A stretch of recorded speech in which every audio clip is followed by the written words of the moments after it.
Hello YouTube, it's Detroit Borg again with another unboxing. This time we're looking at an iPod Touch, but not the newest version. We're looking at the first gen. I bought this from a reseller on Amazon that described it as refurbished. So it looks like an Apple refurb. So I've already cracked it open just to make sure everything was in order. So let's go ahead and take a look.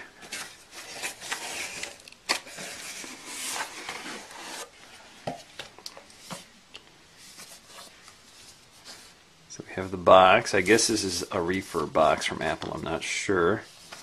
It's an 8 gig iPod Touch with the model number on the bottom.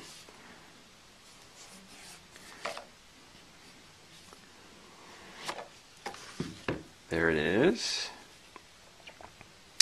Looks in good shape. Slide it out.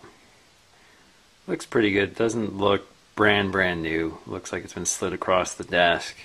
But otherwise it's not that scratched up.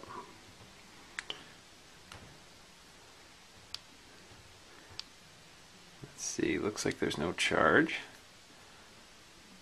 Okay, so we can see 8 gigabyte iPod.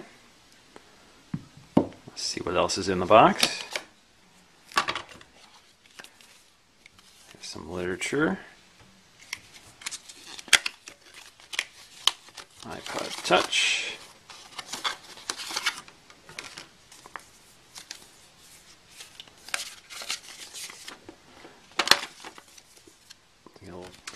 We have a dock adapter, USB cable, and of course earbuds, and they're not wrapped in plastic, so I won't be using those. Alright, let's take a look at the first gen iPod itself. Now this had exactly the same hardware inside that the iPhone first gen did, so let's grab one of those. You can see that the iPod is smaller, it's shorter, it's also quite a bit thinner, so if you compare the two. Much thinner. It's also all chrome on the back, or stainless steel on the back, as opposed to the anodized aluminum.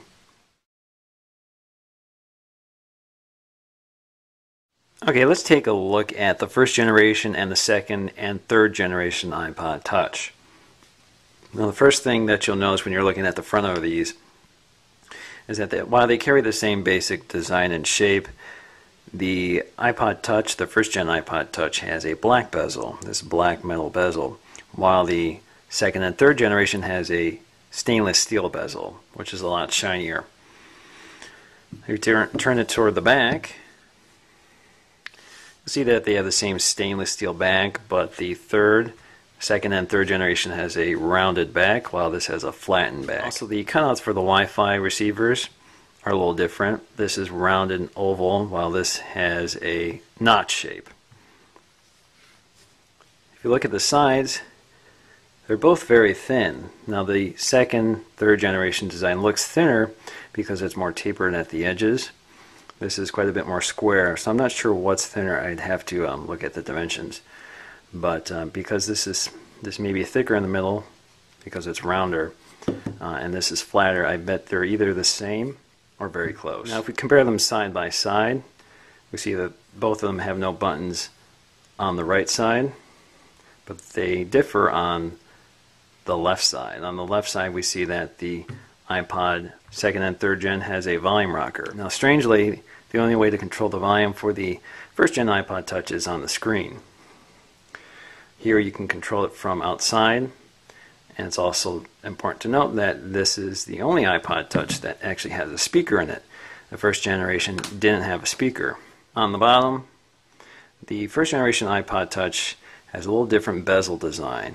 The black bezel actually surrounds the bottom inputs, so we have the dock and headphone jack in the same places, but they're wrapped around with a bezel. So it kind of reminds me of the iPod Nano, the third gen iPod Nano. The second and third gen iPod Touch is made of one piece of stainless steel, so it's one continuous design from back to bezel. And on the top, the lock switches are in the same place. Now if we look at the home screen, They appear to have very similar screens. I see no obvious difference looking at them closely. They're the same color temperature, same resolution. Now, because the first gen iPod didn't have a built-in speaker, it has another sound making mechanism. It sounds like a click. So let's try and demonstrate that. I'm going to go to Notes, and I'm just going to start typing. I don't know if you can hear that. Let me go closer. Again. So it's a little clicking sound. In fact, you can hear it when you power it off, and you can hear it when you unlock it. Again, power off,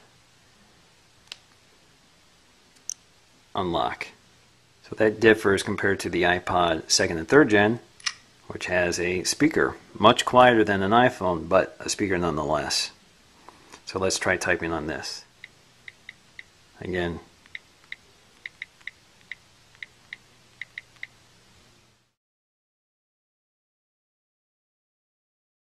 Again, I have my universal dock here connected to my iMac, so all I'm going to do is use the dock adapter, take out my iPhone, swap it out, and let's plug in the iPod Touch.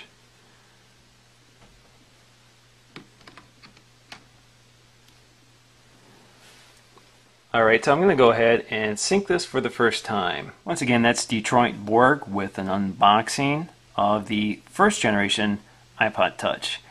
Please rate and subscribe. Thanks for watching.